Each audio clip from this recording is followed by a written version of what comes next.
আমি একটা কথা বলতে চাই, আমরা আসলে অনেক কিছু নিয়ে নিজেরা প্রচুর বলি, অনেক আমাদের এটা নেই ওটা নেই সেটা নেই, কিন্তু আমরা যেটা আছে সেটার দিকে ফোকাস করি না। দেবান্বিতা কিন্তু ওর জীবনে যেটা আছে সেটার উপর ফোকাস করেছে। ওর সঙ্গে কিন্তু সঙ্গীত আছে, ওর জন্য একটা জোরে হাততালি হয়ে যায়।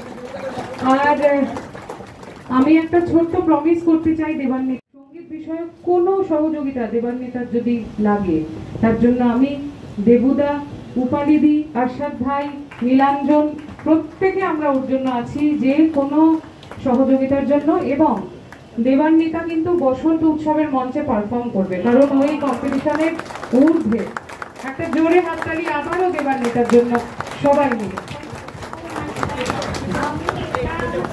জীবনে ভাবতে পারিনি যেটা আমি ফেসবুকে দেখতাম সেটা আমি সামনে যাব, এটা আমার কাছে সত্যি খুব বড় ব্যাপার। আর সব থেকে বড় ব্যাপার, আমার ফ্যামিলির লোক যদি আমাকে এভাবে সাপোর্ট না করতো তাহলে আমি হয়তো পারতাম না, কারণ আমাকে সমস্ত টিচাররা গান শেখানো থেকে রিকোয়েস্ট করেছে। এইটা যদি আমার বাবা মা না থাকতো, হয়তো আমি সেই জায়গাটা বা আমার ফ্যামিলি না থাকতো, আমি কোনো দিনও পারতাম না। তাদের জন্য, অন্তত তাদের জন্য আমি থ্যাংক ইউ। তারা আমাকে এরকম ভাবে এত সাপোর্ট, এরকম ভাবে সঙ্গে করেছে যাতে আমি কোনোদিনও এটা ভাবতে না পারি যে না, আমি সবার যা আছে তার থেকে অন্তত আমার অনেক কিছু আছে, আমি এটা নিয়ে ব্যস্ত চাই। একবার একটু দেবান্বিতার বাবা এবং মাকে, এত জনকে নিয়ে এত সুন্দর একটা ইনিশিয়েটিভ সবটা সামলে ওঠে এবং এতটা মানে আমরা অনেক নতুন জনের আবার গান হয়তো শুনতে পাবো আগামীতে, সবটা নিয়ে কি বলবে?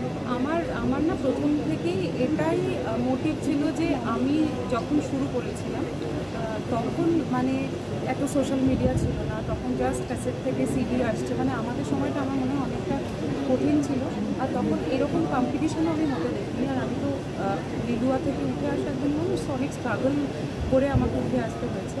যদিও সমস্ত স্ট্রাগলটাই আমার বাবা মা করেছিল, আমি সেটা বুঝতেও পারিনি। কিন্তু আমার এটা সবসময় মনে হয়েছে যে যারা নতুন, তাদের এত প্রতিভা, তারা এত গুণী, তাদেরকে যদি একটা মঞ্চ করে দেওয়া যায়। এবং আজকে আমাদের যারা জাজেসরা আছেন, যেমন ধরো উপালিদি, আমি উপালিদির সঙ্গে অনেক কাজ করেছি। আমার মধ্যে যে আজকে নিশ্চয়ই উপালিদি এমন কোনো পার্টিসিপেন্টকে পাবেন যাকে দিয়ে পরবর্তীকালে কাজের কথা ভাববেন, বা দেবুদা কোনো কাজের কথা ভাববেন, বা নীলাঞ্জন কোনো কাজের কথা ভাববেন। তো এই জন্যেই কিন্তু আমার জাজেসদেরকে এইভাবেই সিলেক্ট করা। এবং আমি সত্যি মন থেকে চাই যে নতুন ছেলেমেয়েরা উঠে আসুক এবং তারা আরও ভালো করে পারফর্ম করুক। আমরা তো করবই, অবশ্যই করবো, কিন্তু তারাও যাতে নতুন একটা জায়গা পায়, সেই আমাদের সর্বপ্রথম প্রচেষ্টা এটা করা। কিন্তু অন্যান্য কম্পিটিশন থেকে এই কম্পিটিশনে আলাদা বিষয়টা কী আছে? সেটা তো আমি বলতে পারবো না। আলাদা বিশেষজ্ঞতা আছে, একটা সততা আছে, একটা ভালোবাসা আছে, একটা সৎ উদ্দেশ্য আছে, এটা আমি বলতে পারি। এবং আমার টিমমেটস যারা আমাকে এতটা সাপোর্ট করেছে, তাদের সহযোগিতা না পেলে আমি এটা করতে পারতাম না। এবং দেখো, আমরা যারা করেছি, আমরা প্রতিদিন লিলুয়ার মানুষ, কিন্তু লিলুয়া থেকে এখানে উঠে এসে আমরা এই অনুষ্ঠানটা করছি, এটা খুব কঠিন একটা ব্যাপার। তোমরা যারা বসন্ত উৎসবে গেছো, তোমরা দেখেছো যে এটা একটা অনেকটা সাবার বেরিয়ে অনেকটা ভেতরের জায়গা। সেখান থেকে যদি আমি করতে পারি, তাহলে এই যে কোচবিহার থেকে, বাংলাদেশের সিলেট থেকে, কত দূর দূর থেকে, শিলিগুড়ি থেকে, জলপাইগুড়ি থেকে মেয়েরা এসেছে, ছেলেরা এসেছে, তারাও নিশ্চয়ই পারবে। সেই উদ্দেশ্যেই এই কাজটা করা। দিদি, এই যে ইমনদির এত সুন্দর একটা ইনিশিয়েটিভ, একটু নামা বুমগুলো, হ্যাঁ, সবটা মিলিয়ে আজকে কি বলবে? এতজন, এত দূর দূর থেকে সবাই এসেছে। আমি খুব অভিভূত, এটুকু বলতে পারি। আমি অনেক ছোট থেকে ইমনকে দেখেছি, কারণ রবীন্দ্রভারতীতে আমি যখন পড়াতাম তখন ইমন আমার ছাত্রী ছিল। তার পরবর্তীকালে ইমন আমার সহকর্মী।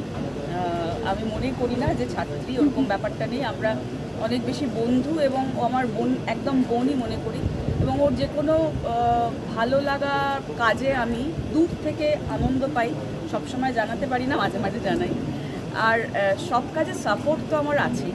এরকম একটা কাজ আমার মনে হয় এটা একটা একজন সিঙ্গার হিসাবে ও নাই ভাবতে পারতো। ওর নিজের প্রতিষ্ঠা, নিজের জায়গাটা নিয়েই ব্যস্ত থাকতে পারতো। এই যে সবাইকে নিয়ে একটা কাজ করা, সবাইকে নিয়ে কাজ করার মন সবার থাকে না, এই মনটা ইমনের আছে। এবং আমি ওর এই মনটার কুর্নিশ করি, এবং আমি চাই যে আগামী দিনে ওর ইমন সঙ্গীত একাডেমি, ইমন এটা অনেক দূর এগিয়ে যাক। এবং নতুন প্রতিভা যারা আজকে, যাদেরকে শুনলাম, নতুন প্রতিভাদের বিভিন্ন জায়গা, মানে গ্রামগঞ্জ, নানা জায়গা থেকে, বাংলাদেশ থেকে তারা এসছে। তারা সবাই একটা প্ল্যাটফর্ম খোঁজে যেখানে নিজেকে প্রতিষ্ঠা করবে। শিল্পীর ভিতর খুব নরম হয়, তো শিল্পীরা বেসিক্যালি খুব অভিমানী হন, নরম হন। তো সেই অভিমানী মানুষদের একটা জায়গা ইমন করে দিল, এটা আমাদের গর্ব। আমাদের এটা সত্যিকারের একটা গর্বের কাজ মন করেছে। আমার মনে হয় আমাদের সবার হয়ে তুই এটা করেছিস, এটা অনেক ভালোবাসা, অনেক ভালোবাসা। দাদা, নতুন প্রতিভাদের কোনো বিশেষ মেসেজ দেবেন আজকে এটার জন্য? যে মানে একটা ধৈর্য রাখা, যে ঠিক প্রত্যেকের একটা জায়গা আসবে, ঠিক সময় আসবে। তার জন্য আমার বস মানে আমার গুরু তিনি বলতেন, মানে সলিল চৌধুরী বলতেন যে কিপ ইউর গান পাউডার ড্রাই, বারুদ শুকনো রাখবে, কখন তোমার আসবে তখন যেন তোমার বন্দুকটা চলে। সেইটাই আমার মনে, সেই বন্দুকটা চলবার জন্য বারুদটা প্রতিদিন ওই নল ঘষে ঘষে দেখতে হবে বন্দুকটা ঠিক আছে তো, বারুদ কাজ করছে তো, কেন ওই সুযোগটা আসবে। যেমন এই সুযোগটা আজকে এলো এদের কাছে, আমরা খুব ভালোবেসে, আমরা ইমনের সঙ্গে সবসময় আছি। কেন ইমন সেরকমই একজন মানুষ, যার রাগ বোঝা যায়, যার ভালোবাসা বোঝা যায়, যার আদর বোঝা যায়, যার প্রশংসা বোঝা যায়, মজা করাটাও বোঝা যায়, সব বোঝা যায়। কিন্তু ও যে একটা, যেটা বললো উপালি কথাটা, যে একটা আমাদের হয়ে একটা প্ল্যাটফর্ম তৈরি করা, যেটা করেছে, যেখান থেকে দাঁড়িয়ে ছেলেমেয়েরা গান গাইছে এবং সামনে দেখতে পাচ্ছে, অনেক কঠিন প্রসেসের মধ্য দিয়ে হয়তো যেতে হয়েছে তাদের। অনেকে যারা আজকে নেই, আগে ছিল, তারাও দেখবে যে এরকমভাবে কি, বা এদেরকে পৌঁছে দেওয়া হবে। তো আমার মনে হয় যে এইটা উজ্জ্বল থাকুক। আমি সর্বতোভাবে, প্রথমত, দ্বিতীয়ত, শেষ পর্যন্ত ইমনের এই একাডেমির এই চেষ্টা, এগুলোর মধ্যে আমি রয়েছি, আমরা সবাই। আর একটা জাস্ট ছোট্ট প্রশ্ন, এই যে মিউজিক ইন্ডাস্ট্রিতে এআই এর ব্যবহার, কোথাও কি নতুন যারা গান করতে শুরু করছে তাদেরকে পিছিয়ে ফেলবে না? বা না না, জানো টেকনোলজি কোনোদিন তোমার শত্রু নয়, টেকনোলজি কোনোদিন তোমার শত্রু নয়। এই যে তুমি আজকে কাজ করছো, এইরকমভাবে কিন্তু নেওয়া হতো না। ফলে আমরা সবাই আর ঠিক আছে, জল মানুষ মুখ দিয়ে খেতে, তারপর হাতে খেয়েছে, তারপর বাটি বানিয়েছে, কত রকমভাবে ইভলভ করতে করতে করতে পেইন্টিং ছিল, তার থেকে ফটোগ্রাফি এসছে। এখানে যে টেকনোলজিকে ব্যবহার করছে কে? মানুষ। সেটা কিন্তু মানুষই ব্যবহার করছে, সেখানেই বদলে যাচ্ছে। Thank you. সবাই এটা পৌঁছে দাও, সবাই এটা পৌঁছে দাও। এত সুন্দর একটা ইনিশিয়েটিভ, এত প্রতিযোগিতার আমরা আজকে পেয়েছি, এত শিল্পীদের। असल में क्या है कि एमन बहन इतनी अच्छी हैं और सब लोग उनको इतना प्यार करते हैं और सब लोगों को वो इतना प्यार करते हैं, और बहुत मुश्किल होता है। और वो इतना बिजी रहते हैं, हम खुद का करते हैं, खुद का रियाज करते हैं, बहुत सारी चीज़ें, तो इतना अच्छा ऑर्गेनाइज किया और सब लोगों को लेके चलती हैं, सब लोगों के बारे में सोचती हैं। वो एक कलाकार के लिए बहुत ही ज़रूरी होता है कि जो वो जुनून में सब लोगों को लेके चलती है। ये इतना अच्छा प्लेटफॉर्म है जो सब इतने अच्छे टैलेंट को हम लोग सुन पा रहे हैं। हमारे लिए बहुत ही, मैं बोलता हूँ, खुशकिस्मती है लोगों की, जो हम यहाँ बैठ के सब लोगों को सुनते हैं। इतना सुर में, इतना लय में, इतना अच्छा एक्सप्रेशन से बहुत कम होता है।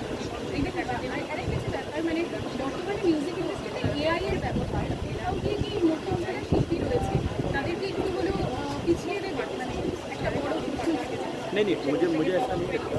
इस तरीके का कंपटीशन है या इस तरीके के जो अचीवमेंट होता है जो लोगों को मिलेगा, तो उससे कलाकारों की तादाद हमारे बहुत मिलेगी, कम नहीं होगी। এই প্রতিযোগিতায় অংশগ্রহণ করলেন, কেমন লাগছে? সত্যি কথা বলতে কেমন লাগছে থেকে বড় কথা, এতদিন ধরে ফেসবুকে দেখে আসছি ইমনদীপ লাইভ, এবং ভাবছিলাম কখন আসবো, কবে আসবো, এবং ফাইনালি আজকের দিনটা চলে এলো। ফার্স্টে আমরা ফোনে অডিশন দিয়েছি, তারপর সেকেন্ড রাউন্ড আমরা এখানে এসে দিয়েছি, তো থার্ড রাউন্ড আজকে, ফাইনাল রাউন্ড আজকে। তো আজকে এসে ভীষণ ভালো লাগছে ইমনদীকে এত কাছ থেকে দেখে, এবং এত গুণী জাজেসদের সামনে থেকে দেখতে পেয়ে খুব ভালো লাগছে। Thank you. আপনার অনুভূতি? আপনার যেটা বললো আমি একদম সহমত। মানে ছোটো থেকে, মানে আমি অনেক দিন থেকে ইমনদীপ ফ্যান, এবং এতটা দূর যে আসতে পারবো এটাই ভাবতে পারিনি। এখানে এসেছি, এখানে এতজন গুণী মানুষের সামনে গান করেছি, এটা একটা বিশাল বড় পাওনা। আর আমার মনে হয় প্রত্যেকেই অসাধারণ সিঙ্গার, অসাধারণ গান করে, তো তাদের মাঝখানে থাকতে পেরে আমি নিজেকে ভীষণ মানে গর্ব বোধ করছি। আপনার সঙ্গীত জীবনে আজকের এই যে পারফরমেন্স, এটা কতটা প্রভাবিত করবে আপনাকে? এটা আমার মনে হয় একটা দরজা খুলে দিল। মানে আমি গান করতাম ছোটো থেকে, আমি গান বাজনার পরিবেশেই বড় হয়েছে, আমার বাবাও গান করেন, কিন্তু কোনোদিনও ভাবিনি যে এতটা মানে সিরিয়াসলি গানটাকে নিয়ে এগোতে পারবো। আমার মনে হয় এটা একটা অন্যতম একটা জায়গায় আমাকে নিয়ে যেতে পারি, এত মানুষের মধ্যে থাকা, এত গুণী মানুষদের গাইডেন্সে যদি কিছুটা পথ হাঁটা যায়। আপনার নাম? আমার নাম শ্রমণা দে। আপনার এই অনুভূতিটা একবার বলুন যে মানে এটা কতটা কাজে লাগবে আপনার? আচ্ছা, আসলে প্রথমেই বলি এটা নতুনদের জন্য একটা বড় প্ল্যাটফর্ম, আর যেখান থেকে মানুষ শুরু করতে পারবে। যেমন উনি বললেন যে একটা দরজা খুলে গেল, সত্যি একটা দরজা খুলে গেল নতুনদের জন্য, আর তারা জানতে শিখলো এবং বুঝতে শিখলো এরপরে তাদের কী করা উচিত। আজকে যে টিপসগুলো আমরা পেয়েছি এটা আমাদের কাছে অনেক ইম্পর্টেন্ট। আমার নাম মৃন্ময় সাহা, আমি পেশাগত নৃত্যশিল্পী এবং নৃত্য দিয়েই আমার গানে আসা, এবং নৃত্যই আমাকে বলেছে তুমি গানটা বেছে নাও। নৃত্য এবং গানের দুটোই আমার একসাথে চলছে। তোমার আর হিমন্তের যে ইনিশিয়েটিভ, মানে এটার কোথা থেকে তোমাদের মাথা এসে বা কী করে তোমরা এটা স্টার্ট করেছো? প্রথম কথা, এটা আমার তো কোনো ইনিশিয়েটিভ নয়। আমি হচ্ছি মানে সবচেয়ে এই পুরো বিষয়টার মধ্যে সবচেয়ে কম যদি কেউ কিছু করে থাকে সে হচ্ছে আমি। কিন্তু এটা মূলত ইমন সঙ্গীত একাডেমি, মানে ওর স্টুডেন্টরা যারা রয়েছে এবং ইমন চক্রবর্তী প্রোডাকশন, সেখানে আরও সদস্যরা রয়েছে যারা মিলে বসন্ত উৎসব করে, তাদেরই উদ্যোগে এটা হচ্ছে। আমি খুব লাস্টের দিকে এসে ব্যাপারটার সাথে জড়েছি, মানে এই কিছু গান শোনা বা যারা জাজেস রয়েছে তাদের সাথে একটু কমিউনিকেট করা, এখানে এসে বসে গান শোনা, মেনলি নিজে মজাই করেছি, তার বেশি কিছু করিনি। তো ওরা করেছে, আমি শুনেছি, মিটিংগুলো দেখেছি, হ্যাঁ, এবং ওরাই করে, বেসিক্যালি ওরাই করে যারা Basanta Utsav. And this is like a prelude to the Basanta Utsav. মানে বসন্ত উৎসব তো এই সময়তে হয় প্রত্যেক বছর, তার আগে এটা একটা অ্যাজ আ প্রিলিউড এটা এসেছে, মানে সেকেন্ড ইয়ার হচ্ছে। আশা করছি আচ্ছা, এই যে এখানে এত বিভিন্ন জায়গা থেকে যে প্রতিভা আসছে, তো তাদেরকে নিয়ে তোমার কি কিছু ফিউচারে প্ল্যান আছে তাদেরকে দিয়ে গান করানো? না, আমি সেরকম কিছু মানে এই মুহূর্তে ভাবি। তবে যারা অবশ্যই এখান থেকে ফার্স্ট, সেকেন্ড, থার্ড হন, তারা ট্র্যাডিশনালি, মানে এটা আমার মনে হচ্ছে আগের বছর যারা হয়েছেন তাদেরকে নিয়ে তো আমরা এই বছর একটা গান অলরেডি তৈরি করি, মানে ভিডিও সমস্ত কিছু রয়েছে, এবং সেটা এই বসন্ত উৎসবে সেই গানটা বেরোচ্ছে। এই বছরও যারা হবে তাদের জন্য আগামী বছর এরকম একটা প্ল্যান অলরেডি করা রয়েছে। হ্যাঁ, তত অবধি অবশ্যই আমরা সেই কাজটা করবো। তাতে ইমনও পার্টিসিপেট করে, আমি এবার কম্পোজ করেছি, ভিডিও করেছি, তো একটা প্রফেশনাল ভিডিও যেরকম হয় সেরকম ধরনের চেষ্টা করেছি। অত অবধি আমরা হয়তো ওদের হাতটা ধরে রাখবো, তারপরে তো যাকে যেরকম নিজের মধ্যে চেষ্টা